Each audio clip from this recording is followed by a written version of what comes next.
Okay? It's one of our initiatives for connecting education and the professions. And so this is the third one we've run so far. Our sponsor this year has really helped us to shape the tone and the field that we're working at. So we've been working with Thomson Reuters, and our topic this year is around what is the future of news. We had about 60 entries from all around the world, giving us their take on the future of news. And from that we chose 4 fantastic students to get a scholarship, to come here, to be part of a masterclass for the last 2 days, so out at IADT. We've had people from Thomson Reuters come in and talk about the news ecosystem. We've had local media people come in and talk about what it means to be in, for the last 20 years of news and how that's changed. Okay, this is a massive sort of area of disruption that interaction design is playing a large role in. So today, these 4 students are going to pitch to you the work they've done over the last 2 days, looking at the future of news, and particularly from an interaction design perspective.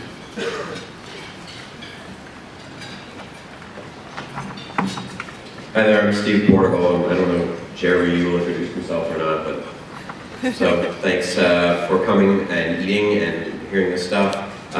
It's got to be the overused cliche, which I won't overuse myself. When you put something like this together, it takes a village. We've been really charmed by and appreciated of all the support we've got from people in this community. Jerry mentioned all the initial submissions were reviewed by, I don't know, a dozen people, I think, from different parts of different communities, but sort of our larger world here. And now today we have kind of scattered about the front, wave judges, if you feel like, there we go, who are here to react to, respond to the things that the students are going to show. So we've been really appreciative of that contribution. So thanks everyone for making this whole experience come together.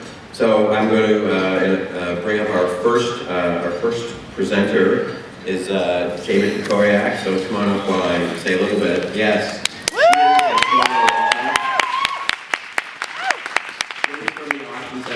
For design in Austin, surprisingly enough.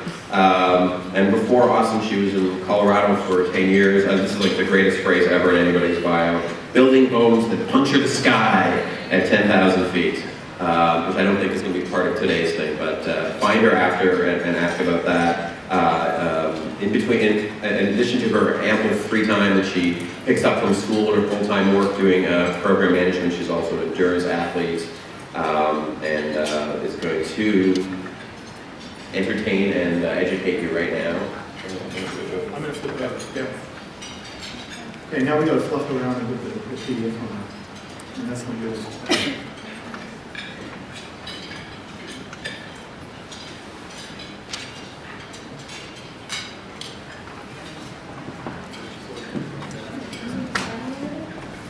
Thanks. Can everyone see me okay? I should have worn my taller heels today.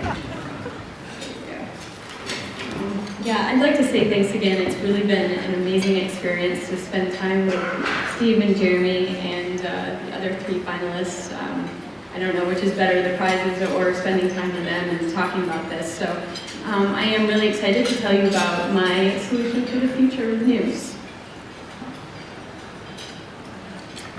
So, to start, I'd like you to imagine if you had a service that would fetch your daily news, what you want and how you want it, so that you can fuel conversations with family, friends, and colleagues around what matters instead of being distracted about what doesn't. So let's first take a look at what we have now. The first morning that I arrived in Dublin and woke up in my hotel room, this is what I found at my doorstep. This is the Irish Independent, and this history of the Raw is certainly not what I wanted to see, to learn about today. I feel like this is what a lot of other Americans see on their news daily. It pours out in a steady stream. It's dramatization, bias, fear, and scandal that is out of context, and it makes people that I talk to during my research feel inundated, overwhelmed, and distracted, and discouraged. They couldn't find value in the news, so they stopped looking for it. This condition is called rational ignorance, Right now, the information presented by the news is fostering an environment. Oops.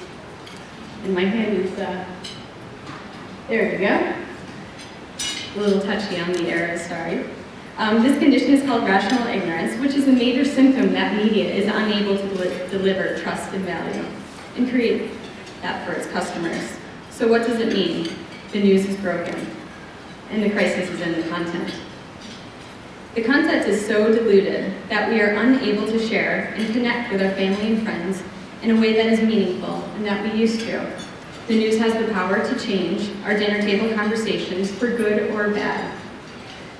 And this will be increasingly a scene at our dinner table if the incoming information continues to take away our time and energy and our ability to participate. It would be superficial to develop another tool to deliver the news. It would only temporarily alleviate the symptom that is rational ignorance, not the cause. So what will make the news more useful, usable, and meaningful again? I observed people trying to find the news that would be valuable to them and feel that they are looking to learn, to be inspired to grow, and engaged to connect. And this, I feel, is the framework for the content of the new news. So how do we do this? We integrate the qualities of trust, access, and action in the stories of our news. It has to be trustworthy. The priority of the news needs to distribute objective and transparent content, not to generate revenue from entertainment. Secondly, the content of the news must be actionable and task-oriented. It needs to tell people what to know in a way that they can decide what to believe and what to do. And third, the news has to be accessible. Not literal access to the news through technology, but accessibility to information that is digestible in a time that they have. So what do these qualities look like in my solution for the future of the news? It looks like the Daily Fetch. It's a service that allows you to take back control of your news and enable participation in an empowering experience. Picture an affluent, educated American family talking about a news story that had been captured in the Daily Fetch, a digital paper produced once a day, delivering curated stories on relevant topics, customized enough to play to their individual interests and general enough to address national and global events. And it's produced by an independent, nonprofit company. Think of it as your family's playlist for the news. Let's take a look at how it works. The Daily Fetch grabs stories from all news sources: Reuters, AP, broadcasting, newspapers, citizen journalism, social media, and whatever else is reporting the news of the day.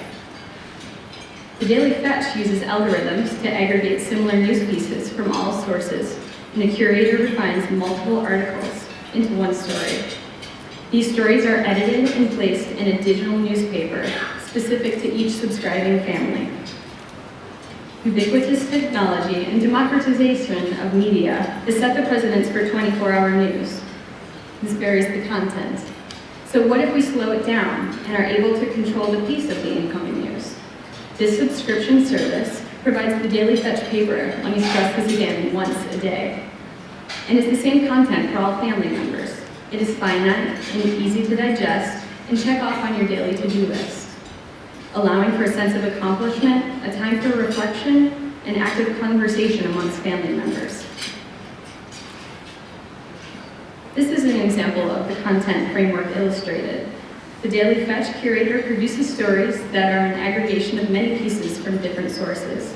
The content is edited to be actionable, accessible, and provide trust from an objective point of view. I'm starting Daily Fetch with what I saw and know: educated Americans that are hungry for smart news and have the consumer purchasing power to change the way that they get their news. In the future, there could be a lot of what ifs. What if facial recognition technology is used to gather information about the individual family members? And what if the content that was shared out to other social media sites had a stamp of trust from the Daily Fetch? What if the Daily Fetch opened up networks to friends and colleagues? And what if the content was adaptive to suit different ages of the readers in a family or in a group of people? But today, the Daily Fetch has the power to take out the noise in your constant battle of information overload. It can bring better conversation, relationships, and control back to your dinner table using a modern, old-fashioned idea. Thanks.